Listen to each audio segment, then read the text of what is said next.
Hello everyone, welcome to Dan Does Stuff. Today I want to show you a little fix-it trick that I did with my mower deck. Right here I have the deck for my John Deere D130 lawnmower, and I was driving it the other day and I'm looking behind me, I'm like, this thing's cutting like garbage. He was just leaving like a line. I didn't understand why. I'm like, okay, maybe the blades were bad, maybe hitting stuff, who knows. I got down and started looking at it, and here, I'll change it so you can see. Okay, there's the mower deck going like this. This bracket right here was bent like way back. So it wasn't hanging right. The whole deck was off kilter. It was actually making a different sound because everything wasn't leveled and spinning correctly. And I'm like, oh, wonderful. So what happened was the welds broke on here. I hope this doesn't ever happen to you. But instead of buying a new deck, I don't have a welder, so I can't clean this up and re-weld it. What I ended up doing is what you can see right here. Since it was twisted and pushing down, I just got my BFH, my big frickin' hammer, and was just beating on it till I got it straight right back to where it needed to be. And then what I did, I went to the hardware store. Actually, I went to Lowe's and got these two zinc brackets. One right here, you can see, and another one on the back side.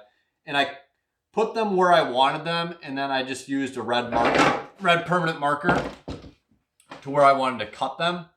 So this is where the hanger goes. I had to cut this one down a little bit because it goes up about that high. And then down here, it had an angle, so I just put a line in there, put it on the edge of the table, clamped it down, and just beat it with a hammer until I got that angle right. And then on this side, right here, same thing. I had to cut off a lot more material down here and up here, but who cares? And the way I did that, I just used a Sawzall with a metal blade. Frickin' works awesome. I use the Sawzall for everything, especially with that metal blade, and cut through all kinds of metal. And then what I did, I just got the right size bolts. I got grade 8 bolts with nuts on the back and locking washers to make sure this doesn't go anywhere. And I crank these things down. So when you put these brackets on, I'll kind of walk you through the process. When you put the brackets wherever you want them, figure out what you want to cut, where you need to cut off, mark it with a marker, and then wherever your holes are going to be, mark that with your marker as well.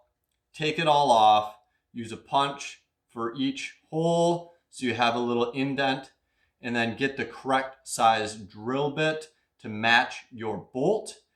And a good way to do that is just grab your drill bit, the end of it, and then put your bolt behind it and make sure that you don't see the bolt behind there. If you do, what's going to happen is you're going to try to put your bolt in and it's not going to work. Even if it's identical, what you're going to end up having to do is thread the bolt in there, which not a problem. You're not going to mess up the threads on the actual bolt. But if you go any bigger, then you're going to have a loosey-goosey. So just find that in-between drill bit that works out great for that. Make sure you're using grade 8 bolts. These are probably a little bit overkill, but I want to make sure these things are locked and loaded and it's not moving anywhere. But yeah, once you use the punch, then it's really easy to drill through the metal. I just use a small drill bit at first, and then I step it up to the bigger bit to make the hole the size I need to. Put it on, crank it down really, really tight, and now we'll put it back on the tractor and see how it does. Hopefully this lasts and we don't have the issue again. Or hopefully you never have to do this, but that's how I fixed it. Sure, there's a bunch of different ways to do it. Hope you learned something new. Hope you enjoyed the video. If you liked it, be sure to smash that like, comment, subscribe. Thanks for watching, y'all. Bye.